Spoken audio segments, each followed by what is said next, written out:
As I talked about in part 1 of this episode, there is a time to train your swing and a time to maintain your swing. And there are different rules for each approach. But what should you do about playing when your swing is under construction? To help you avoid unnecessary frustration, in this episode, I share the 5 rules for a good round when you're in the midst of a swing change. She Talks Birdie is for you, the golf enthusiast, who wants to discover how to play the game you love better, smarter, and more effortlessly. If that sounds like exactly what you need to take your game to the next level, then I'm so glad you stopped by. My name is Dr. Shannon Reese, and in each episode, we'll take a look behind the curtain in your mind to uncover the simple mindset strategies that will help you play great. Thanks for spending some time with me today. Now let's get started. Hello and welcome to the podcast. If you're new here, this is part 2 of my lesson on how to get the most out of your next swing lesson with your coach. Be sure to start with episode 15 if you haven't listened to it yet. To quickly refresh your memory, when you're working on a swing change with your coach, you are in a training phase, which is very different than the mindset and approach you take to golf when you're in a maintenance phase. But most golfers aren't aware that their approach should be different. To be clear, you cannot be in both phases at the same time. You are either working on your swing or you're working to trust and play with the swing in the state it's in without constantly working on it. Problems occur when you get stuck in a habit of continually training and never transition back to learning how to play with the swing you have.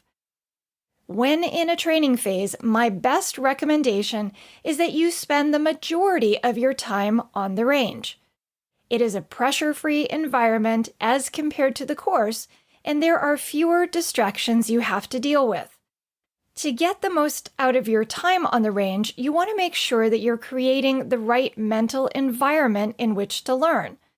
To guide you in the right direction, I shared 5 rules that you want to stick to in my last episode.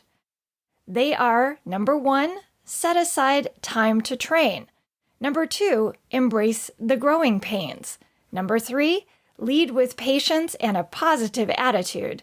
Number 4, keep your goals small and incremental.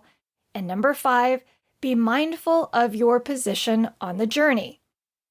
You can gather some valuable feedback by test driving your swing change on the course from time to time while you're within a training phase. But just like on the range, you must create a solid environment in which to learn and grow without the pressure to score. You have to be all right making mistakes and setting your typical measures of success aside for something more aligned with training.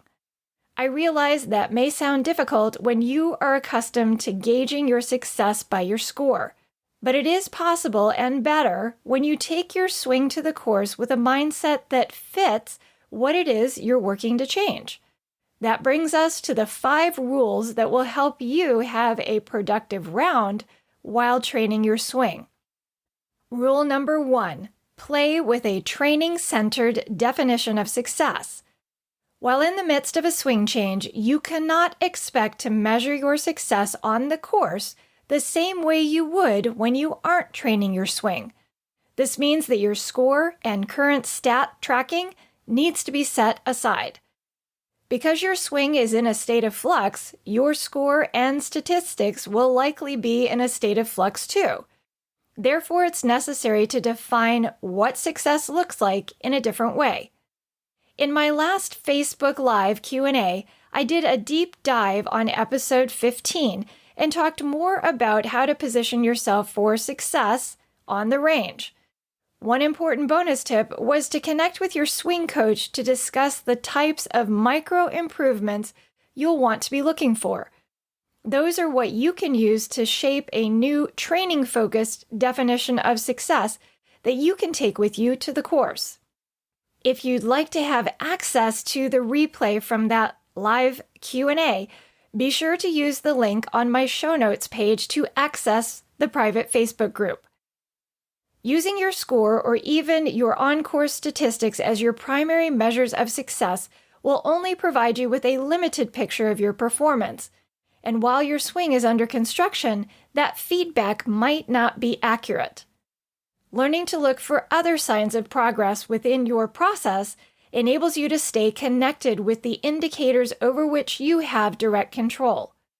Before heading to the course for your first time when you're in your next training phase, be sure to write down a few ways you can better measure your success and set the right expectations for your round.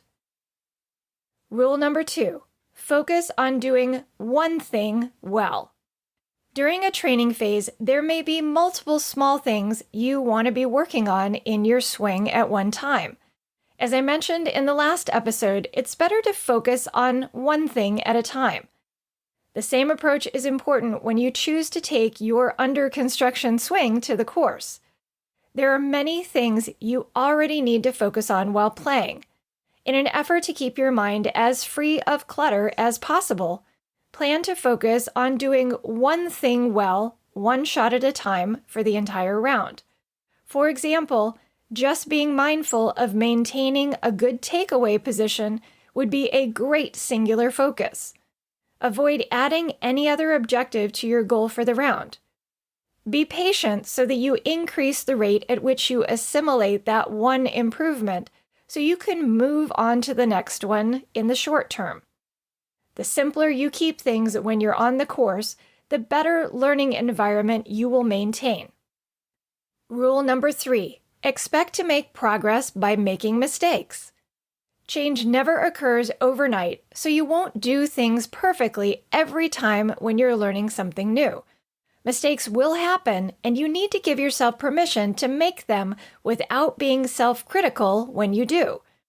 The patience and positive attitude rule you need to apply on the range is important on the course too. How you choose to respond to a miss will determine your rate of improvement. Part of being in a training phase includes analyzing your mechanics and considering what went wrong.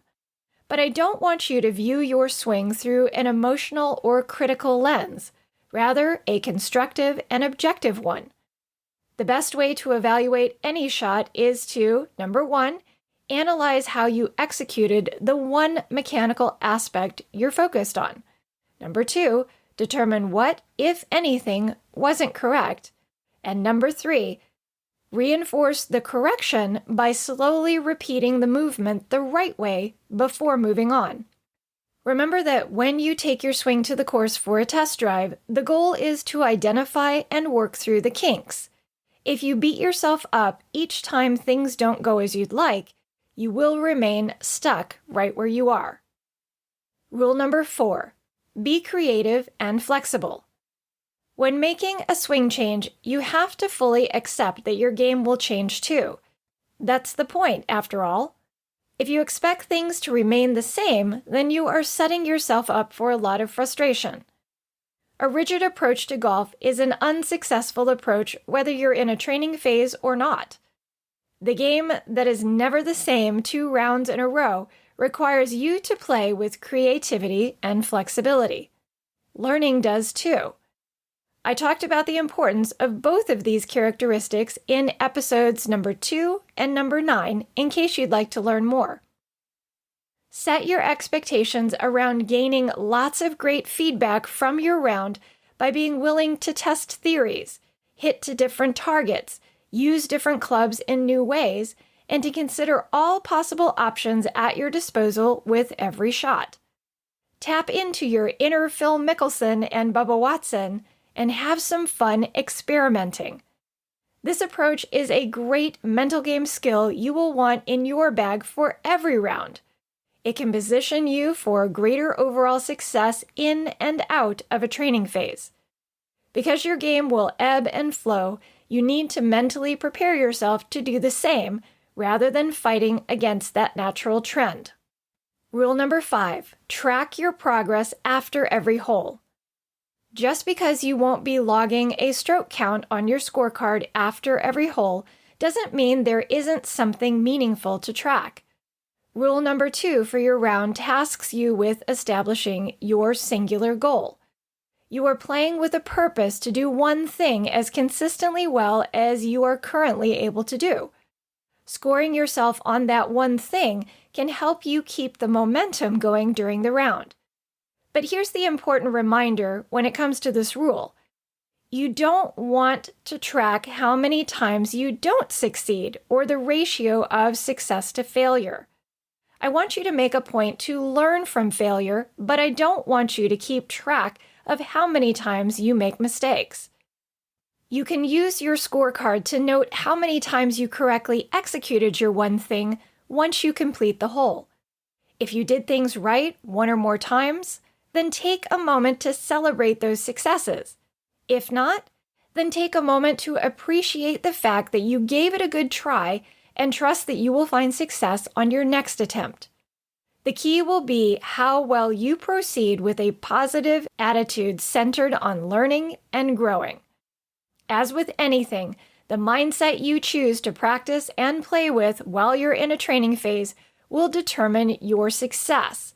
Make sure you take the time to embrace these 5 rules of play during a training phase so that you get the most out of your round if you choose to take your swing to the course. This formula will position you to progress through a training phase with fewer bumps and bruises and a lot more enjoyment. To recap, the 5 rules I want you to stick to on the course that will help you more easily make the changes you and your swing coach are working on are: number 1, play with a training-centered definition of success. Measure your success in a way that focuses on the swing change you're trying to make, as opposed to just thinking about your score. Number 2, focus on doing one thing well. You and your swing coach need to prioritize the desired swing changes so you can focus on one thing at a time and keep mental clutter at bay on the course. Number 3, expect to make progress by making mistakes. Give yourself permission to mess up without beating yourself up about it so that you are able to actually learn from your mistakes. Number 4, be creative and flexible. Whether you're training or not, a creative and flexible approach is a must-have skill in golf because the game is never the same day in and day out. And number 5, track your progress after every hole. There's no value in keeping tabs on how many times you mess up. Make a point to maintain stats selectively around your successes so you can keep building on them.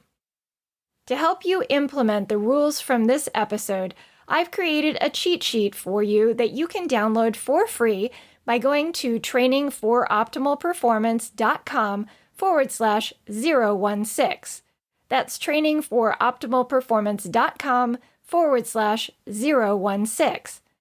I recommend that you set your printer to print out a 2-sided version of this cheat sheet and that you take it with you to the course. On the first page of the cheat sheet, you will be guided to set your game plan for play. And on the second page, you will find the bullet point reminders of the 5 rules that I want you to keep top of mind during the round. The best way to hold yourself accountable is to check in on your adherence to the 5 rules on the cheat sheet following every hole. Score yourself on how many times you stayed on track. Remind yourself of the game plan and then move on to the next hole.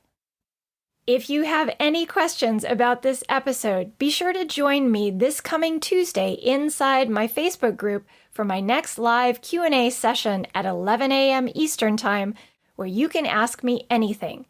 You will find the link to the private Facebook group on my show notes page at trainingforoptimalperformance.com/016. I look forward to the opportunity to help you further advance your mental game. Well, that's a wrap. Thanks for tuning in today. If you enjoyed this episode, please consider heading over to iTunes to leave me a review. It's the best way to support the podcast and enable me to keep providing you with the actionable content you need to play great. And if you haven't subscribed to the She Talks Birdie podcast, what are you waiting for? That'll guarantee you won't miss a single juicy episode. I'll be back soon. Remember that things start changing for the better on the outside when you start embracing the changes that must take place on the inside.